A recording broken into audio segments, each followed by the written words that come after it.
Bom dia. O assunto hoje vai ser educação, porque nós estávamos, eu e os meus amigos, discutindo política, que é o encantamento do momento, é o problema do momento, e de política a escola foi um passo. E de escola a discussão sobre aprovação, reprovação foi um pulinho. Então, discutiu-se bastante essa questão de escola, ensinagem, aprendizagem, aprovação, reprovação.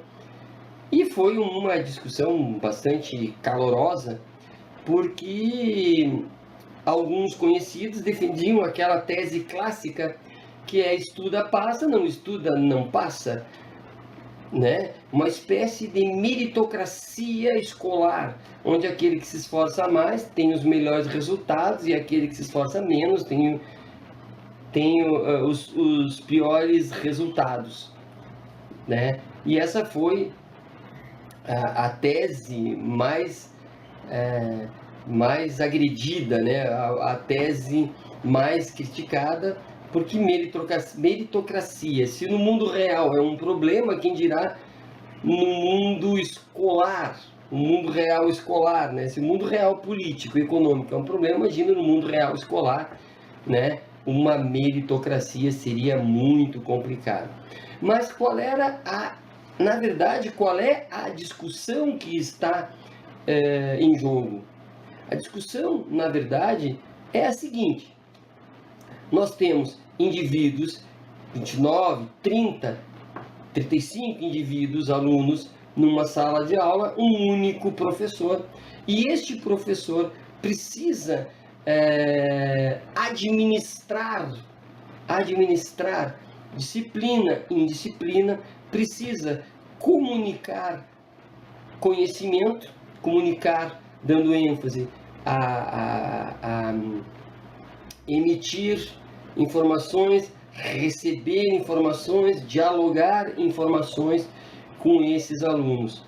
E que não pode esquecer, esse professor que administra essas situações, disciplina e comunicação do conteúdo, ele tem que administrar as condições o mais iguais possíveis de acesso ao conteúdo ao maior número possível de pessoas. Ele precisa se preocupar para que todos tenham de igual forma acesso a esse conhecimento que ele está ali trabalhando, dialogando esses conhecimentos.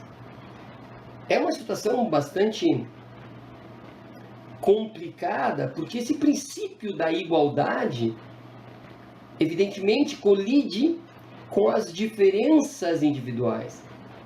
E aqui me vem a ideia de como distribuir, como trabalhar, como refletir de maneira justa o conteúdo com esses indivíduos diferentes. Como aplicar de maneira justa provas que são idênticas para indivíduos diferentes.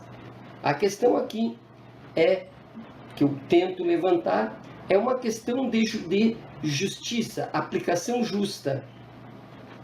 Sem esquecer que essa aplicação justa combina ou deve combinar com princípios pedagógicos de ensinagem e aprendizagem.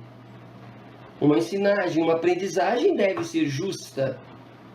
E uma aula justa qualifica essas questões pedagógicas. Elas são basicamente interligadas.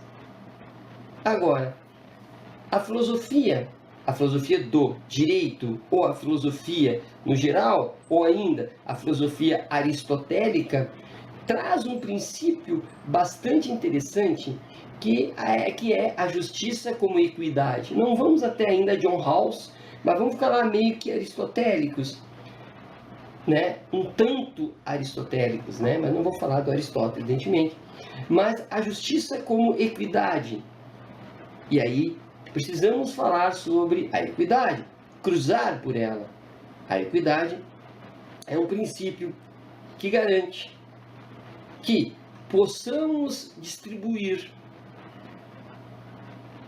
as vantagens e as desvantagens de uma sociedade de maneira diferente para indivíduos diferentes. Ou seja, pessoas diferentes devem ter acesso diferenciado para que possam, no final, serem iguais. O que isso quer dizer? Quer dizer que uma pessoa, por exemplo, que tem dificuldade de locomoção e uma pessoa que tenha facilidade de locomoção para chegar até, vamos lá, ao local de votação, né, para presidente da República, eles são indivíduos diferentes. O objetivo da igualdade é chegarão lá e votarão, mas tem que ser aplicado de maneira diferenciada o direito de acesso a essa urna, porque quem tem dificuldade de locomoção deverá ter um atendimento diferente, e aquele que tem facilidade não precisa de nenhum tipo de amparo, porque ele vai e volta tranquilo. Já vamos imaginar que o cadeirante precisa de meios diferenciados. Aquela pessoa que teve pouco acesso à escola deverá ter um atendimento diferenciado em relação àquela que tem muito acesso à escola. A equidade, ela observa a igualdade, princípios de igualdade, todo indivíduo é igual perante a lei, mas ao mesmo tempo a equidade vai dizer sim, mas para atingir essa igualdade os caminhos são diferenciados para as diferentes pessoas.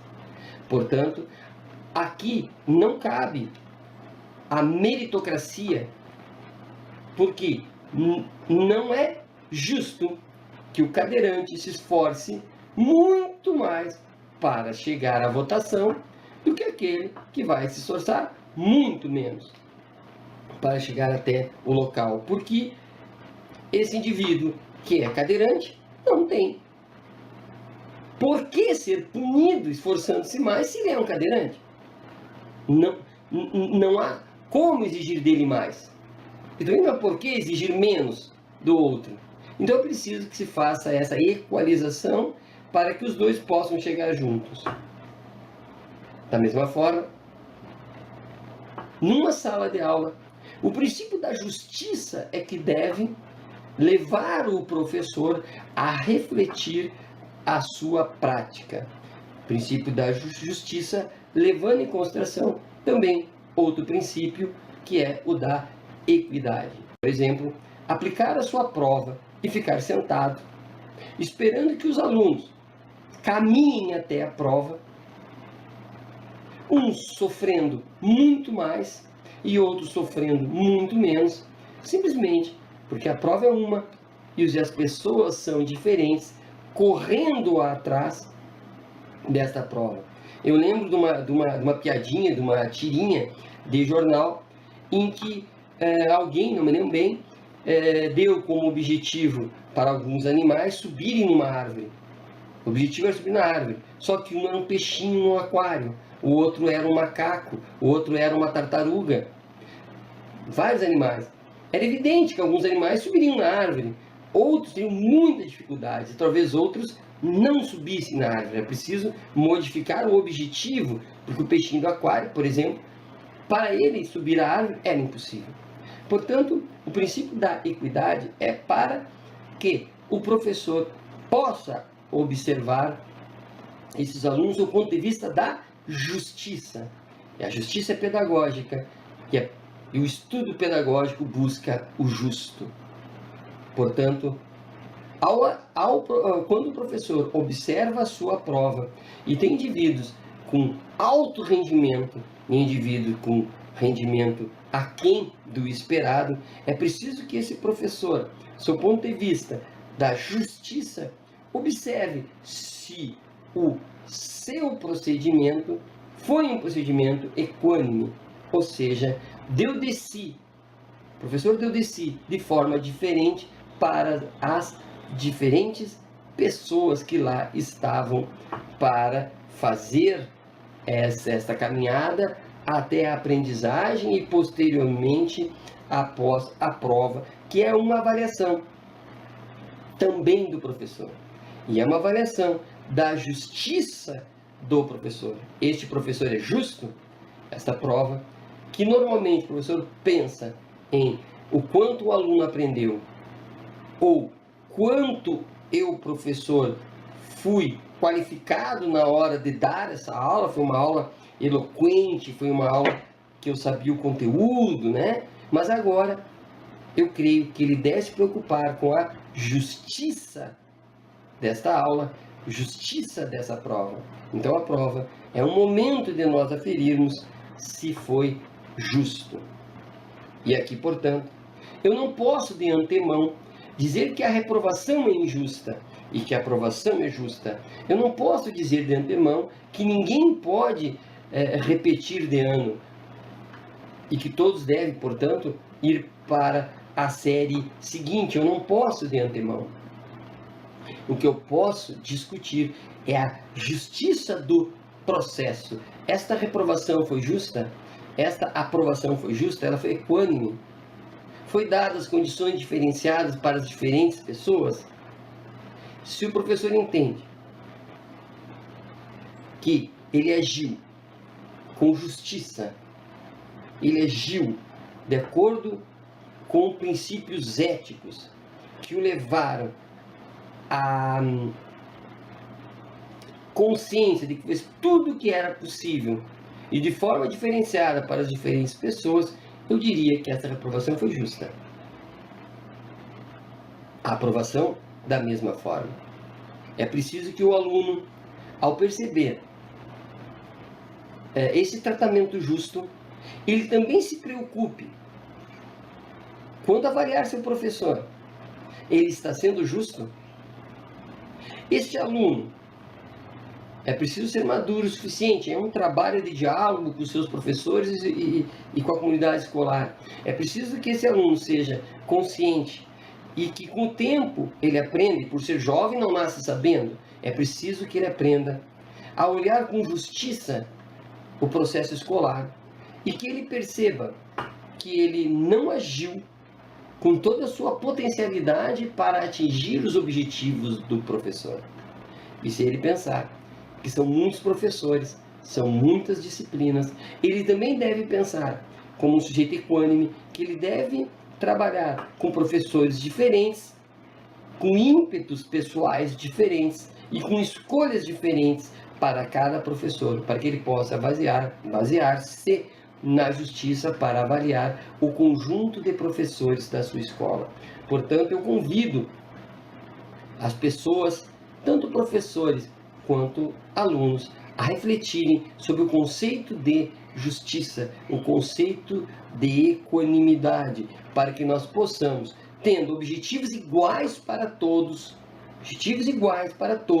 que é a máxima aprendizagem para todos, que a gente possa chegar de maneira diferenciada a este mesmo objetivo e que a prova seja simplesmente uma maneira de aferir não só a aprendizagem, mas de que maneira, se formos justos ao levarmos esse aluno, trabalharmos junto com esse aluno para que ele atingisse a nota X e não conseguiu.